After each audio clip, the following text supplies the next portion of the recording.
Namaskar and welcome. You're watching News Night. I'm Sakal Bhatt. In a key development, US Senate has introduced a bill on Taliban which is aimed at choking Taliban in Afghanistan and its supporters by suspending all forms of assistance, but subject to the passage of the bill. We will be taking up this legislation for discussion and its far-reaching implications on Pakistan, on Taliban in Afghanistan and all the nations allegedly supporting the terror nexus. But first up on News Night, here are the headlines. 22 US Republican senators introduced legislation seeking to impose sanctions on Taliban in Afghanistan. The bill, if passed, sets out counter-terrorism strategy for Afghanistan and review of foreign assistance to countries supporting Taliban.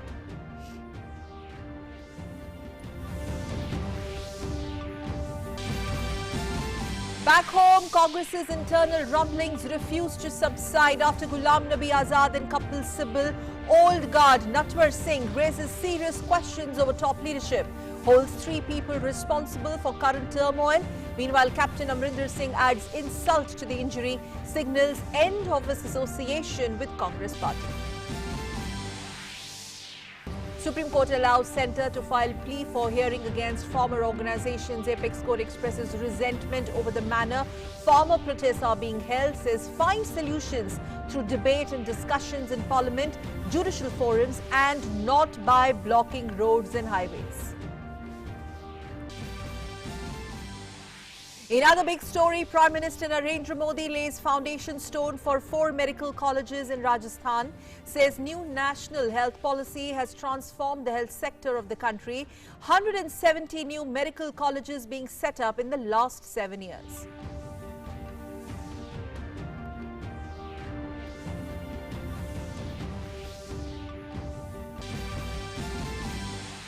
In a landmark initiative, Prime Minister Narendra Modi to launch Swachh Bharat Mission Urban 2.0 and Amrit 2.0 on Friday. Both missions designed to release the aspirations to make all our cities garbage-free and water-secure.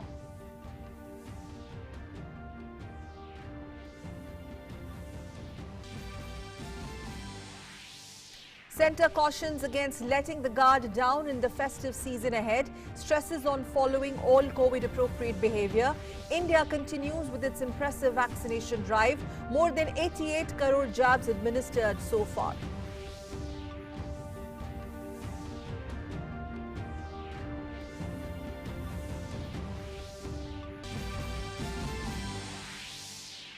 Young activists attending this week's climate talks in Milan asked for a seat at the table during the upcoming UN COP26 summit in Glasgow.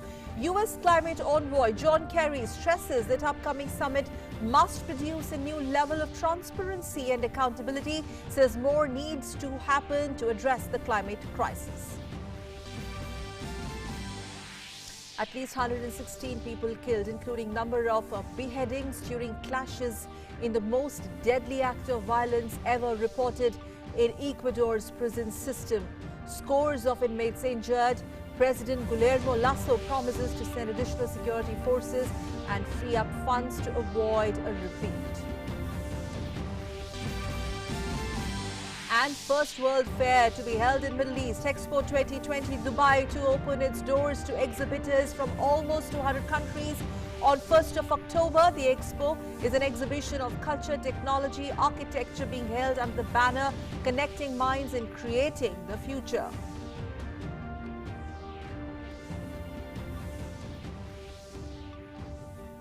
And we begin with the spectacular Dubai Expo, which is an incredible roster of international, regional and homegrown talent, which is all set to perform at Expo 2020's opening ceremony in the iconic Al Wasl Plaza on Thursday night. That is today. Spectators will enjoy a masterful display of stunning visuals that you see right on your screens, music and performances as some of the world's most creative minds Some of the world's internationally renowned artists and emerging talents come together in a dazzling, groundbreaking performance that will be shared with audiences around the world.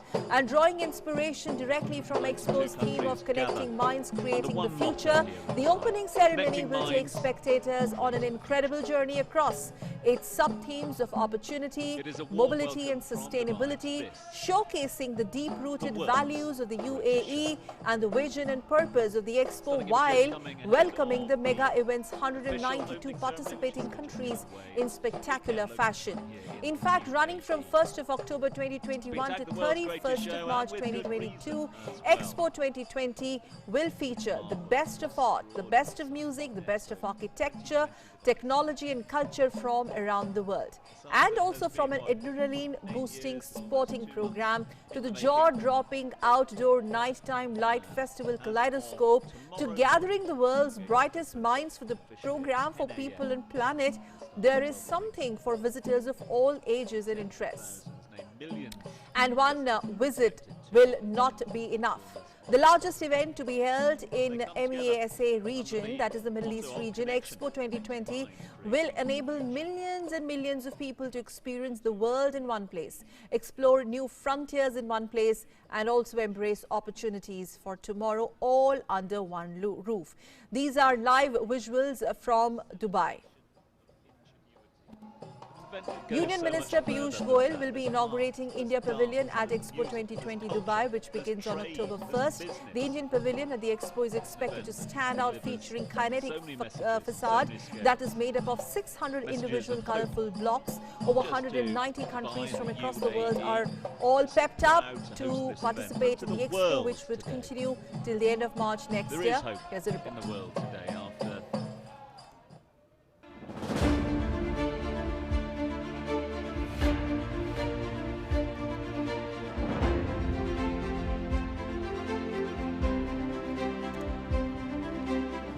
With the theme of connecting minds, creating the future, Dubai is all set to host the World Expo 2020 from 1st October 2021 to 31st March 2022. It is a combination of past, present and future, and it brings people together from all over the world and inspires them. More than 190 countries are participating in the World Expo 2020. The Expo 2020, located between the cities of Dubai and Abu Dhabi, expands over massive 1,083 acres. The theme Connecting Minds, Creating the Future has three sub-themes: opportunity, mobility and sustainability. Under the sub-theme Opportunity, Indian Pavilion is marvelously displaying the emergence of New India to the world. We will see a glimpse of Mini India in the Indian Pavilion in World Expo 2020. It showcases the beautiful journey of India from yoga to space. All the Indian states are also ready to present their culture, cuisine, dance and other interesting areas. Let's have a look at the preparation in the Indian Pavilion before the start of the mega event. Openness, never-ending business opportunities, unprecedented growth, vibrant culture, ancient treasures, cutting-edge technology awaits you in the Indian Pavilion. Commerce and Industry Minister Piyush Goyal will inaugurate the pavilion on 1st October. The Expo is starting a day before the auspicious occasion of Gandhi Jayanti. Let's hear from our ambassador to UAE that how Indian Pavilion is justifying the theme of the Expo. Young India के जो minds हैं, जैसे हम innovation पे focus करेंगे, startups पे, ये क्या क्या तरक्की कर रहे हैं। ऊपर से हम ये भी दिखाएंगे कि हमने स्पेस में डिफरेंट कटिंग एज टेक्नोलॉजीज़ में क्या क्या किया है, इन 75 सालों में हमने क्या अचीव किया है। तो इसको बिल्कुल दिखाएगा। और ये किसको हम दिखाएंगे? जो लोग आके देखेंगे, समझेंगे, इनके माइंड्स को कनेक्ट करके उनको पता लगेगा कि ये हमारी अचीवमेंट्स है, ये हमारे पोटेंशियल है। इंडिया पवेलियन जो है बिल्कुल अपॉर्चुनिटी के बगल में है, और अपॉर्चुनिटी ही अपॉर्चुनिटी है इंडिया में। तो इसी को हम दिखाना चाहेंगे। वो भी दिखाएंगे कि हमारे यहाँ मोबिलिटी कितनी बढ़ गई है, लोग कहाँ से कहाँ पहुँच रहे हैं, और किस रफ्तार से हमारी जो इकोनॉमी है बढ़ती जा रही है। Indian Pavilion will feature an innovative kinetic facade made up of 600 individual colorful blocks. It is developed as a mosaic of rotating panels which represents an India on the move. In the evening, the facade will turn into a mesmerizing light and sound show. The diversity of Indian culture, heritage, and tradition will come alive on the facade and will dazzle the onlooker.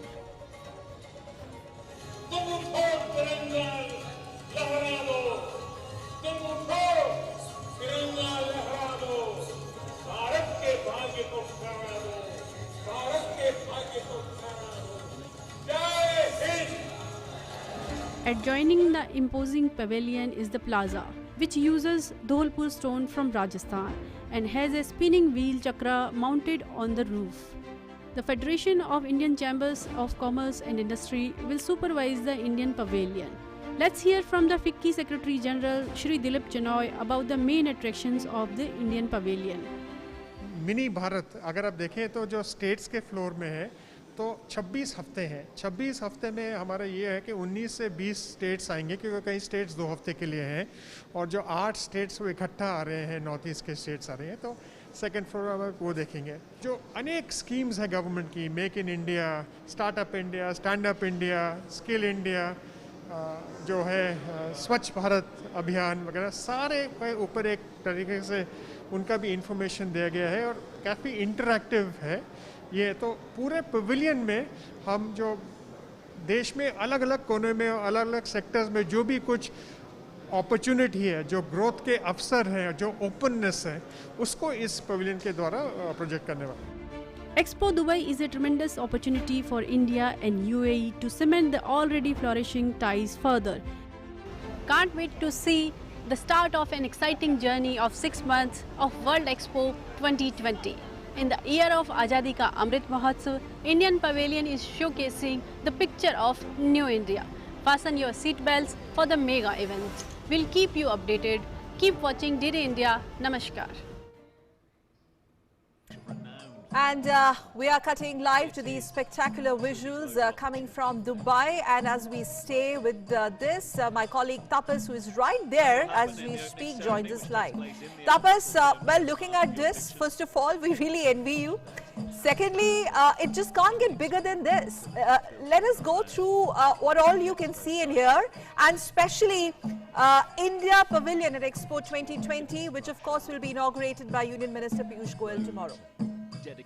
Yes, absolutely. Without a iota of doubt, this is the biggest event right now that's currently going on in world, and the whole world, it seems, has turned up in Dubai, and that's in this particular center where each and every country, 192 countries, are currently participating in this particular expo, and this is what you call the coming together of the world to showcase the mobility and the way to go forward. This is exactly what is required, and the opening ceremony has been a huge success. They have been working really hard over the course of the time, and they currently they are really working keeping in mind all the intricacies that were already there.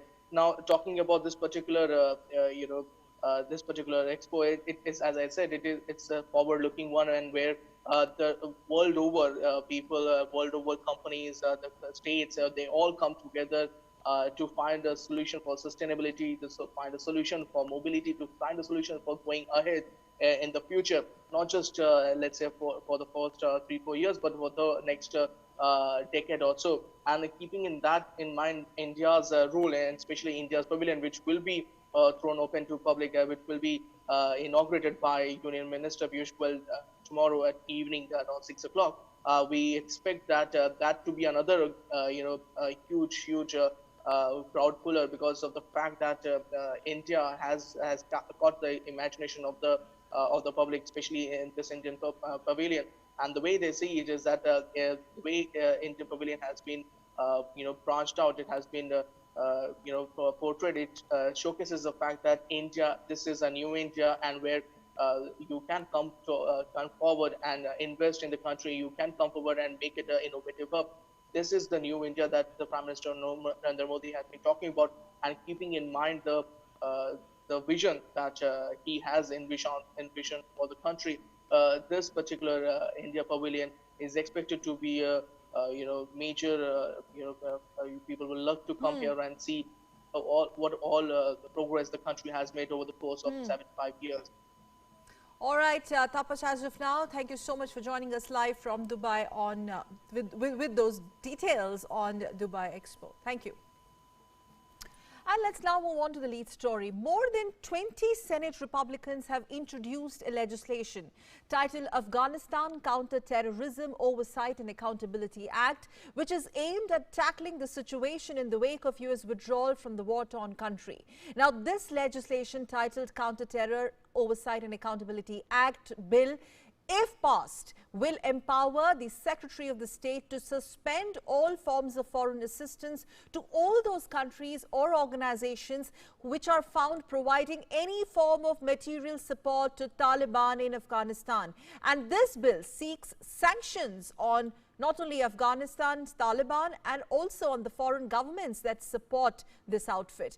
But coming close on the heels of the bill's introduction in the US Senate seems to have also given investors in Pakistan jitters and cold feet, as there the stocks fell nearly 3% reportedly and the rupee dropped to a record low on Wednesday. We have a detailed report. In a development that may not augur well with Pakistan and ruling dispensation of Taliban in Afghanistan, 22 Republican senators have introduced a legislation in the US Senate which seeks to impose sanctions on the Taliban in Afghanistan and on all the foreign governments that support the hardline Islamic group that seized power in Kabul. The Afghanistan Counter-Terrorism Oversight and Accountability Act was introduced by Senator John Rich, a high-ranking member of the Senate Foreign Relations Committee, on Tuesday. Afghanistan Counter-Terrorism Oversight and Accountability Act seeks report from Secretary of State on Pakistan's support to Taliban from 2001 to 2020. The legislation sets out provisions for establishing a State Department task force. The legislation also sets out counter-terrorism strategy for Afghanistan, review of foreign assistance to countries supporting Taliban. The legislation also endorses imposition of sanctions on Islamist fundamentalists and their supporters. The legislation seeks a presidential report in identification of areas where the US can strengthen diplomatic, economic and defense cooperation with India, and also bolstering economic and defense cooperation with India to address security challenges posed by China. This bill also seeks strategies for counterterrorism and for disposition of Taliban captured US equipments. The bill also authorizes sanctions on Taliban for terrorism, drug trafficking, human rights abuse. Besides that, it authorizes sanctions on those providing support to Taliban, including foreign governments. And finally, this legislation calls for a comprehensive review of foreign assistance to entities that support the Taliban. Meanwhile, upon passage of the bill, it will also hold administration accountable, besides prioritizing complete evacuation of Americans and refugees, while sending a clear message that United States denounces the Taliban's human rights abuses and terrorism. Pakistan's ISI chief, meanwhile, was also in Kabul before the announcement of the interim Taliban government, which many experts suggested that Islamabad was trying to sideline Mullah Baradar and help the Haqqani network get the major share of the power pie in Afghanistan. Once again, something that exposes Pakistan's alignment with the terror networks, especially Taliban's. Bureau Report for DD India.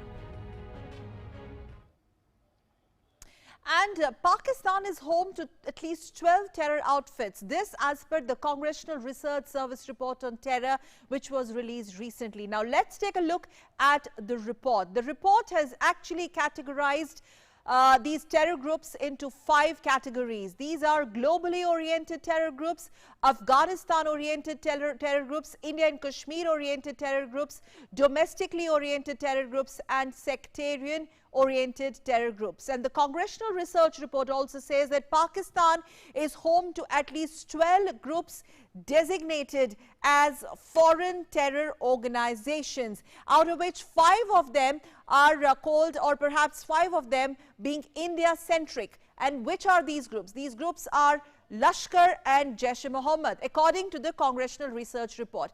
Also, the report says the officials, the US officials, have identified Pakistan as a base of operations. Those who have been involved in formulating this report, according to them, Pakistan is base for numerous armed and non-armed or non-state militant groups, and some of which have existed since 1980s. It also says that Pakistan continues to serve as a safe haven for certain regionally focused terrorist groups or terror groups. It further talks about how Pakistan is allowing groups targeting Afghanistan as groups are targeting India also to operate from its territory or terror factory. It also says that major attacks in India were planned by Pakistan-based terror groups. Which terror groups? LET, Lashkar-e-Taiba, it says was formed. It basically traces the origin. It says it was formed in the late 1980s, pretty much in Pakistan. And it also says that how LET was designated as a foreign terrorist organization or FTO, and this was in 2001. Furthermore, it states that LET was responsible for major terror attacks which took place in Mumbai in India way back in 2008. India, as well as numerous other high-profile attacks in other countries were planned by these groups. After LET, it talks about the origin of Jaish-e-Mohammed, which was founded in 2000 by Kashmiri militant leader Masood Azhar, which Pakistan continues to deny. And Harkat-ul-Jihad Islami or Huji also, according to the congressional report, says it directed its efforts towards India. So the report clearly nails Pakistan and the attacks that were organized by these terror groups emanating from Pakistan soils. Continuing with the Huji point, Huji today, it says, operates in Afghanistan currently, it operates in Pakistan currently, it operates in Bangladesh currently, and it also operates in India. Furthermore, it says that Huji seeks annexation of Kashmir into Pakistan as per the Congressional Research Service report on terror. Then it talks about Hizbul Mujahideen. How Hizbul Mujahideen was actually formed in 1989 by Hizbul militant wing of Pakistan's largest Islamist political party, the HM wing. Terror groups operating from Pakistan has also talks about Al-Qaeda. Al-Qaeda operated primarily from the former federally administered tribal areas. The congressional report says it also operated in Karachi. It also, Al-Qaeda, operated in Afghanistan. It further states that Islamabad has yet to take any action against India and Afghanistan-focused militants. Pakistan government, it further states, and the military, the Pakistan military and the government acted inconsistently with respect to terrorist safe havens throughout the country. It further states that authorities the Pakistani authorities did not take any action, sufficient action to stop certain terror groups and individuals from openly operating in the country. Other terror groups inside Pakistan, according to the reports, are these terror groups. Which are these terror groups? Islamic State Khorasan Province or ISK, the Afghan Taliban, the Haqqani Network, Tehreek-e-Taliban Pakistan or TTP, Baluchistan Liberation Army, Jundala, Jaish al-Adal, Sipahi-e-Sahiba Pakistan, and also Lashkar-e-Jangvi. So these are the highlights or the high points of the Congressional Research Report on terror. Now we're going to take a short break. When we come back, we talk about Afghanistan's Counter-Terrorism Oversight and Accountability Act legislation, which has been introduced by US lawmakers, and this is the bill which seeks to nail terror sponsors. On the other side of the short break on Newsnight, we will take up this as a talking point. Stay tuned.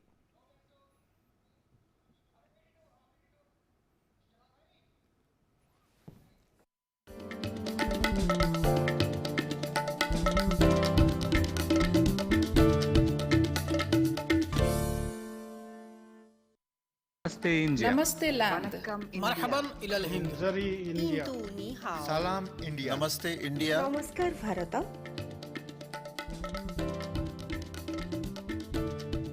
Mui Nous India. sommes land. Nahnu hunud. India. माँ हिंदी हस्ती Mung Hindian. Salam Hindustan. We are India.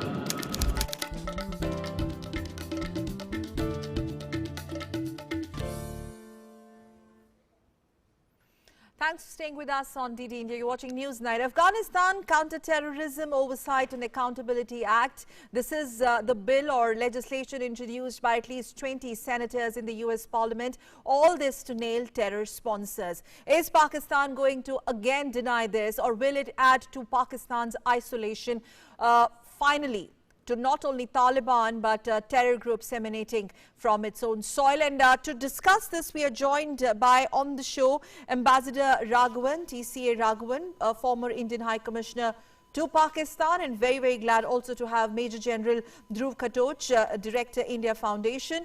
Thank you very much, both of you gentlemen, for joining us. I would like to quickly start with you, Ambassador Raghavan. Well, it seems that United States is finally convinced, but were we actually waiting to convince United States of America, especially after the troops withdrawal, which is,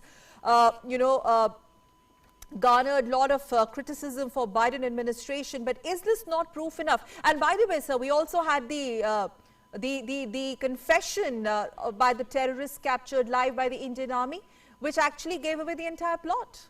What do you think happens next if the bill is passed? But even if it's not passed, it's pretty much clear that US is pointing fingers at countries supporting Taliban, at terror Taliban, at Pakistan also. Thank you very much. Well, firstly on the bill, to put it very briefly, I would think that this is too little, too late. And certainly whatever the bill says and what it purports to do is something the United States has been discussing both internally and with its partners for over 2 decades. And clearly this is an ongoing discussion which is not going to see any clear conclusion. So I don't personally think that we should have high expectations from the United States on this matter, because these are issues which it has gone into in great detail in the past and shown a certain absence of clear thinking. And this is primarily because its interests with regard to Pakistan are multifaceted and often mutually contradictory. In general, we should remember that when we are dealing with an adversary like Pakistan, which is also in our neighborhood and is a close neighbor, we should not forget that other countries will view Pakistan from the point of view of their national interest. We must view Pakistan from the point of view of our national interest, and it is somewhat futile to expect that the United States will act in India's interest rather than its own interest. And certainly while there is a great deal of criticism about US policy, given the way events played out in Afghanistan in the last few months, the fact is that at the core of that policy was the Doha Agreement, which it had signed with the Taliban, using Pakistani efforts to bring the Taliban around to sign that agreement. So it is a little late to try to put the toothpaste back in the tube now, I think. All right. Well, that's a very interesting point. It seems that Ambassador Raghavan, who has been there, seen it all, is not really convinced that there could be any headway in this. But Major General Katoch, do you first of all agree with this point of view?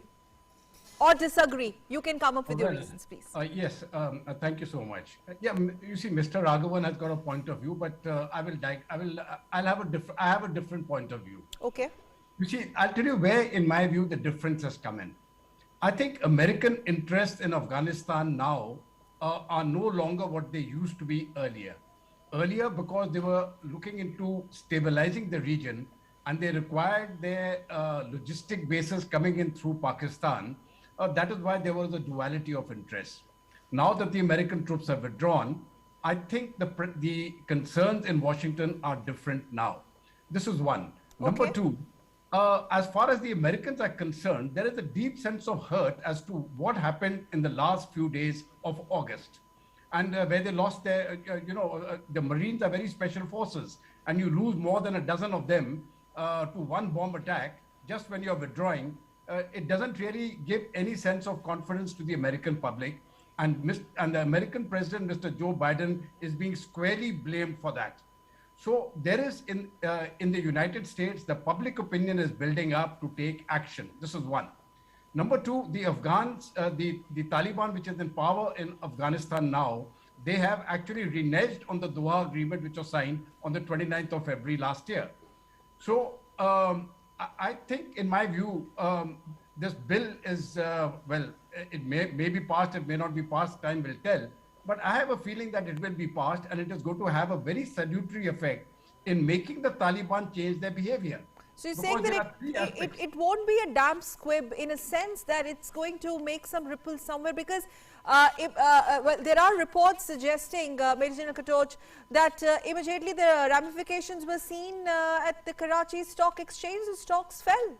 Oh, absolutely. In fact, for Pakistan, let me just delve on Afghanistan first. You see, Afghanistan is continuing with human rights abuses, and I think there's a bigger fear in America that if it again becomes a hub for global terrorism, that needs to be stopped. And it is better to start now, despite the fact that a lot of water has flown under the bridge for so long. But we must make a start now and put pressure on Afghanistan before things get worse. And to put pressure on Afghanistan, as I have stated earlier in your channel, it is important to address Pakistan because the root cause is there. So once these sanctions are imposed and Pakistan is penalized, they are already going through a very severe financial crunch. They will be forced to change their behavior or they will collapse. China is not going to bail them out.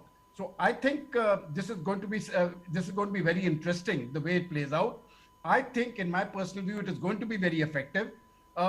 It is not that America is doing it for India's interest. America is doing it for America's interest. India will, of course, act for its own interest. And the very interesting point which you gave out of that one terrorist who had been, whom we captured alive. Yes. The point I have been making repeatedly is these terrorists came across the border, across the line of control. Yes. The encounter took place across the line of control. We have a ceasefire agreement. Now, the Pakistanis have violated the ceasefire agreement, and I think, in my mind, it constitutes an act of war which deserves a reprisal. And I think we need to carry out further reprisal action on the lines of Balakot for this intrusion which they have taken, instead of waiting for another Pulwama to happen. We don't want another, we don't want defense cooperation with India to address economic and security challenges posed by China. You know, Ambassador Raghavan, that bit, besides Afghanistan, Taliban, Pakistan, it also talks about how US wishes, at least the Senate wishes, to consolidate this particular space with India to counter China.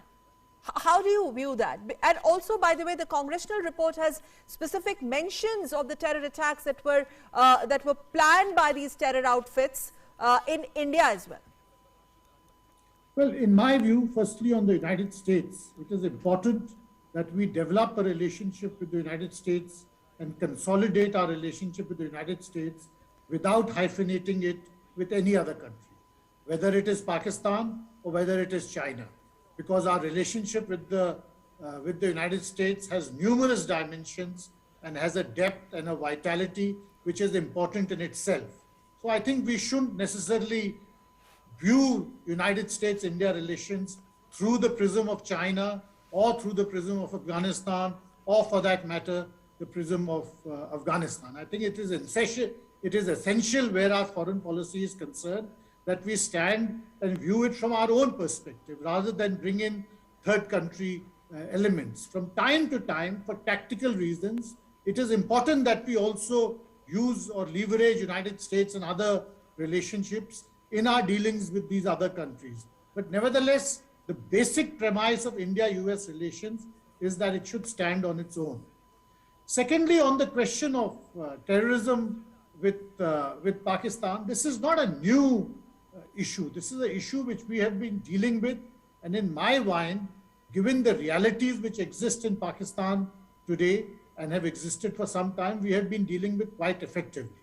Our counter-terrorism grid is quite robust. From time to time, there will be incidents, but when an infiltrator is picked up before he can do anything, it is a sign of a successful counter-terrorism grid which has worked, and therefore we should not jump to any hasty conclusions. The fact is that given the stature of India, given our size, given the depth and history of our foreign policy, we have to deal with our neighborhood on our own. and we have to deal with it in a mature and long-term manner.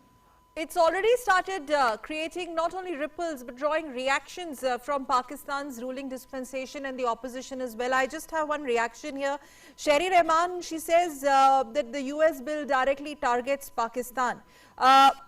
Whatever happens between Pakistan and US, it's between them. The kind of accord that we are with the US now post-Quad and Prime Minister's historic visit, it's between us and US. The larger question, sir, what is the message that this would draw across the globe vis-a-vis Pakistan's alleged support to terror? Like you said, that this is not new. It's just that Taliban happened and Afghanistan happened and things just changed. But then is it going to hit the terror handlers and the terror sponsors in some way? Because if the bill is passed, then the funding will be choked. And this should make them nervous. Ambassador Raghavan.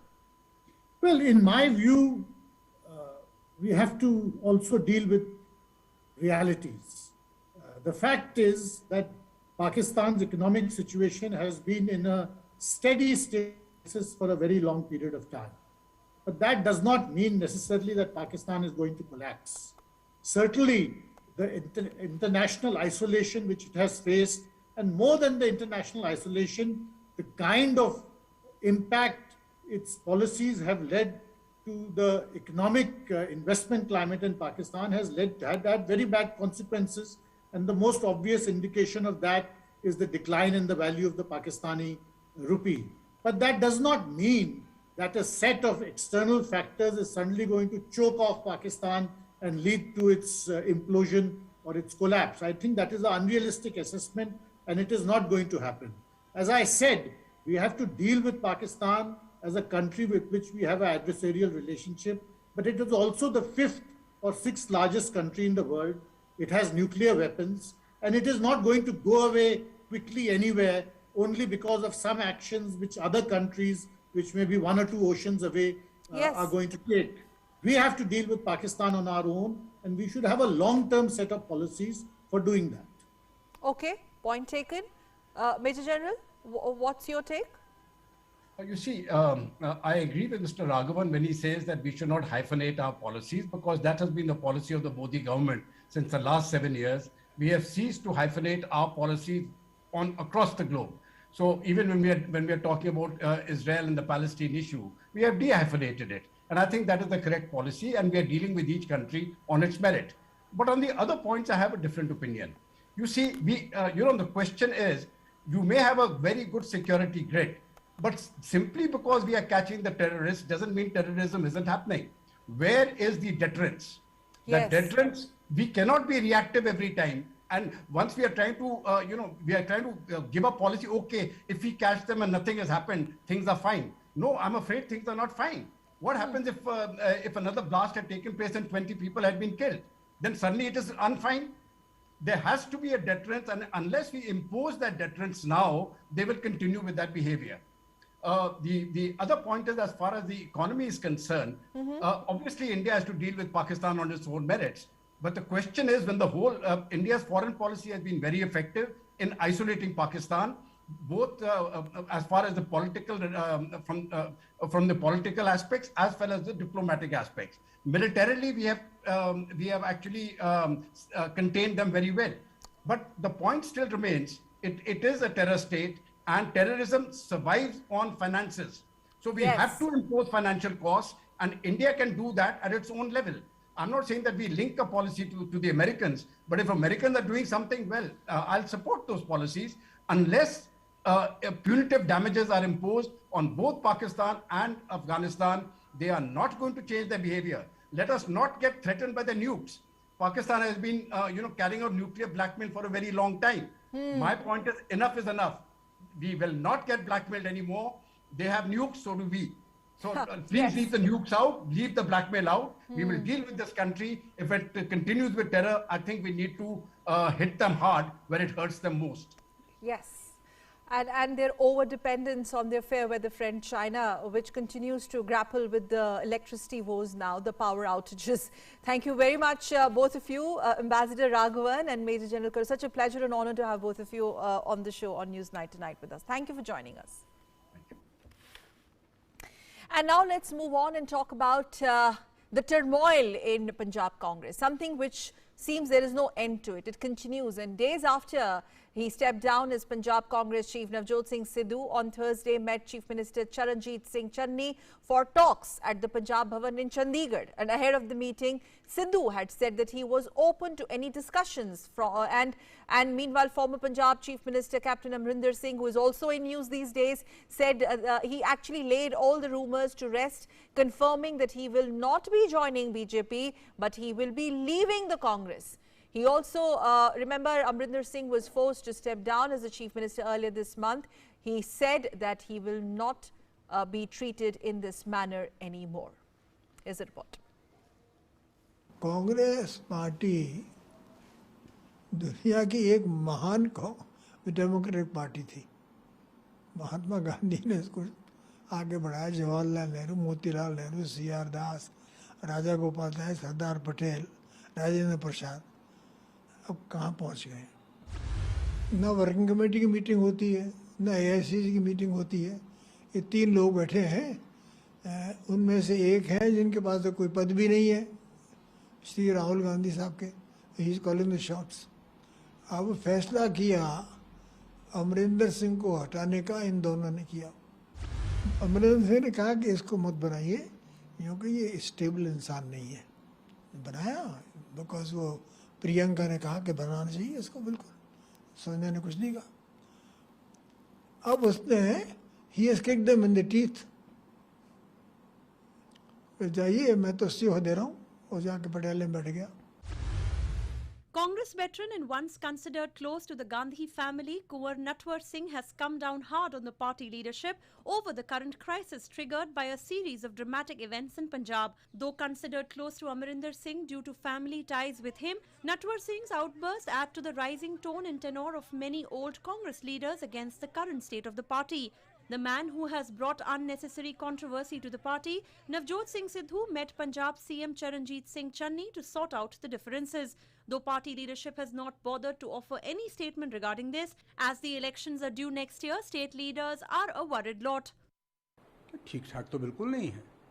प्रदेश का कांग्रेस का अध्यक्ष 3 महीने पहले चुनाव से इस्तीफा दे दे, तो मैं ये तो नहीं कह सकता कि ठीक है। चिंताजनक बात है, दुखद घटना है, और मुझे उम्मीद है कि बातचीत करके इसको सुलटा लिया जाएगा इस मसले को। और अगर सिद्धू साहब नहीं मानते अपना इस्तीफा वापस लेने के लिए, उस सूरत में जल्द से जल्द एक नया प्रदेश का कांग्रेस का अध्यक्ष बनना ज़रूरी है, क्योंकि इलेक्शन सर पर है और ये इलेक्शन बहुत संजीदगी से हमको लड़ना होगा। सिद्धू साहब को मैं ये कहना चाहता हूँ कि उन्हें पेशेंस रखनी चाहिए, और यहाँ कोई कमियाँ रह गई हैं वो पार्टी प्लेटफार्म पे, या उनको चाहिए कि वो अगर बात करना चाह रहे हैं तो मुख्यमंत्री जी से बैठ कर के बात करनी चाहिए।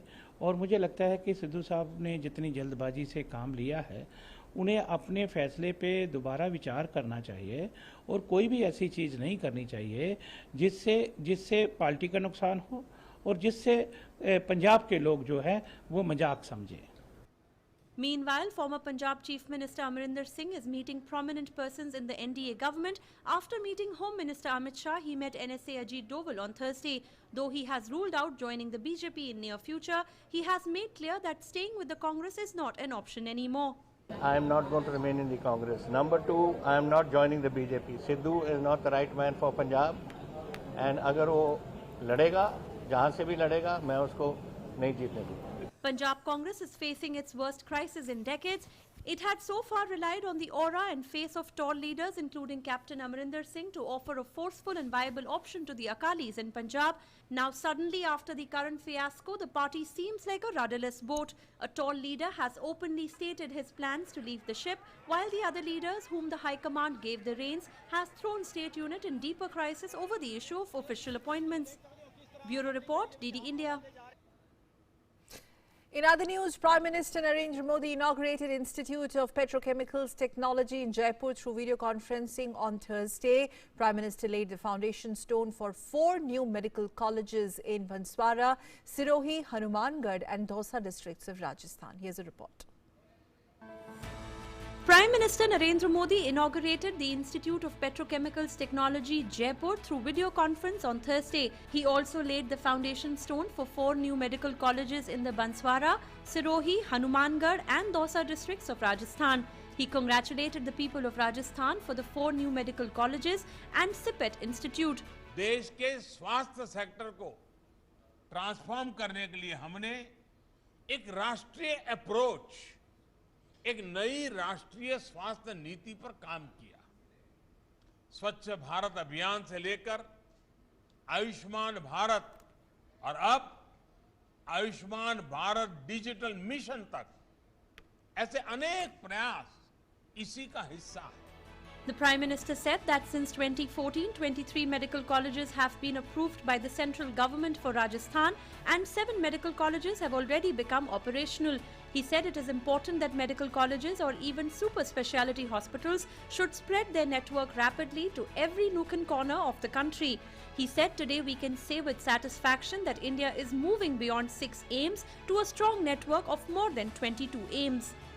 साल 2014 में देश में मेडिकल की अंडर ग्रेजुएट और पोस्ट ग्रेजुएट की कुल सीटें 82,000 के करीब थी।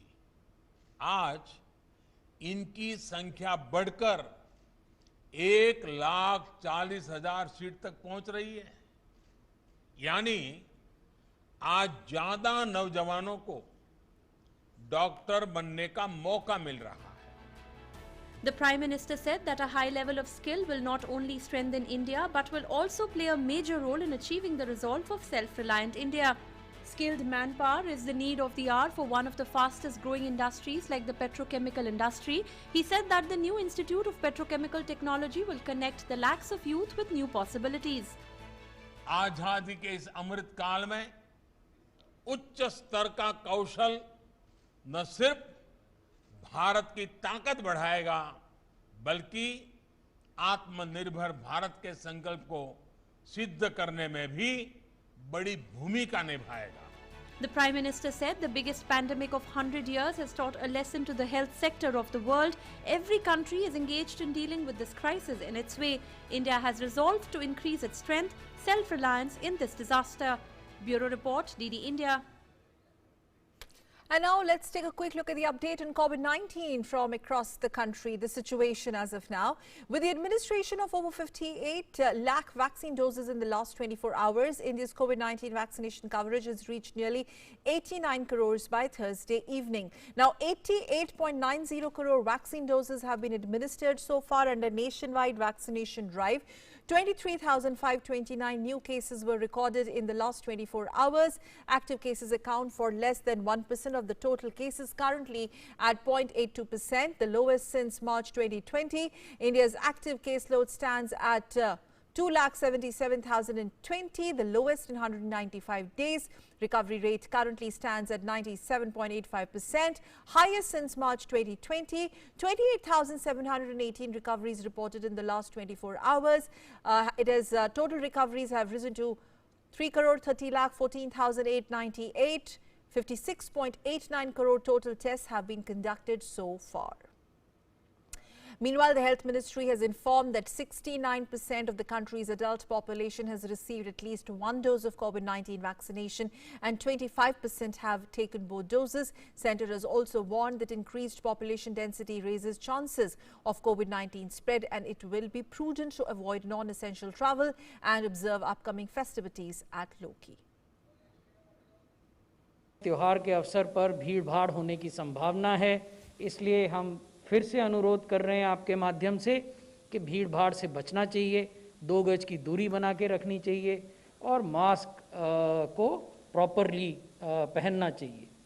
हम ये भी कह रहे हैं कि त्योहार समझदारी से मनाएं, क्योंकि यदि आप ही सुरक्षित नहीं हैं, आपके परिवार के सदस्य सुरक्षित नहीं हैं, तो फिर त्योहार का औचित्य समाप्त हो जाता है। An official delegation of Additional Secretary, Ministry of Information and Broadcasting, India and Additional DG Global Outreach Prasar Bharati are attending Tashkent International Film Festival. The festival, which started on 28th, will continue till 3rd of October.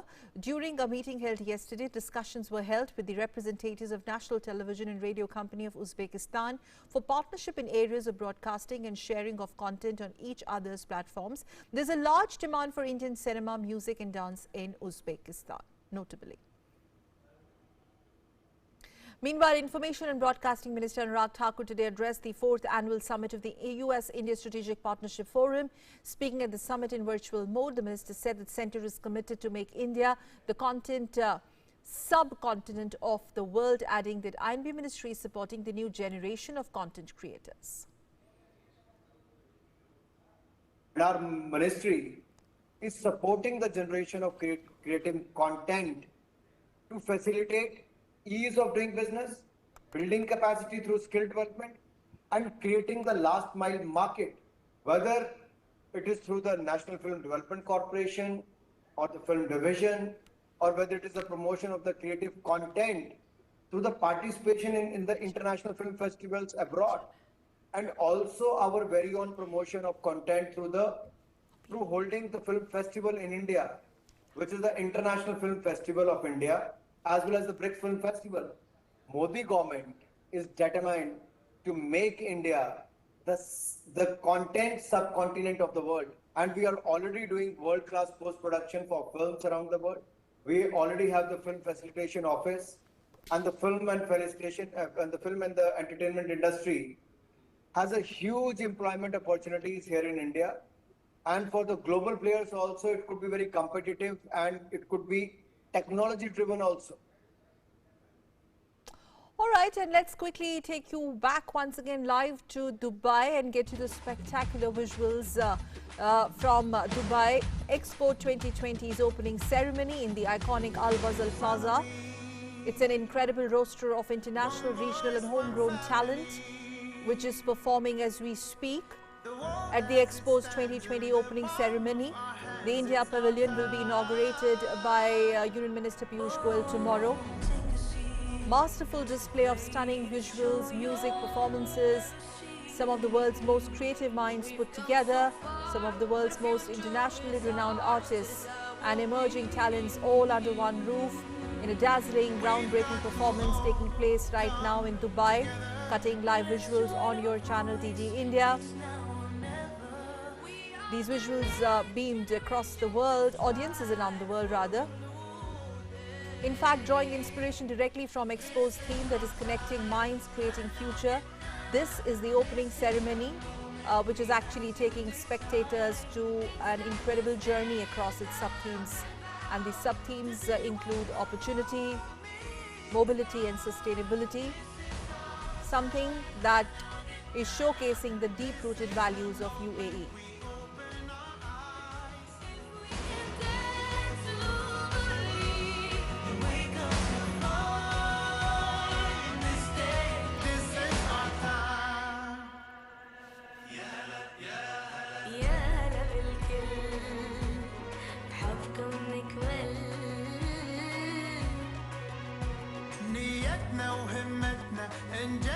قصتنا ونكمل نتأمل والكون يلهمنا أن نعمل ونعيش اليوم الفكرة ونشوفها بكرة مستقبل ابدع لا تسأل عن أي حدود قادر تتخيل بأفكارك جود هذا احنا جيل العالم موجود قدها وقدود This is our time This is the moment we have to decide It's not to stand up and fight To be what the world needs now هذا ونبدأ This is our time بإبداع نعبر ونأثر ونغير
Dubai's iconic Al Wasl Plaza coming live through those spectacular opening ceremony visuals that you just saw to kickstart Expo 2020. This was the opening ceremony. Remember, tomorrow India's Pavilion will be inaugurated by Union Minister Piyush Goyal ji himself, and DD India team will be getting you all that you need to know live in their reports also from Dubai. And with that, it's time to wrap up this edition of News Night. From me and my entire team, thank you so much for tuning in. Take care of yourself.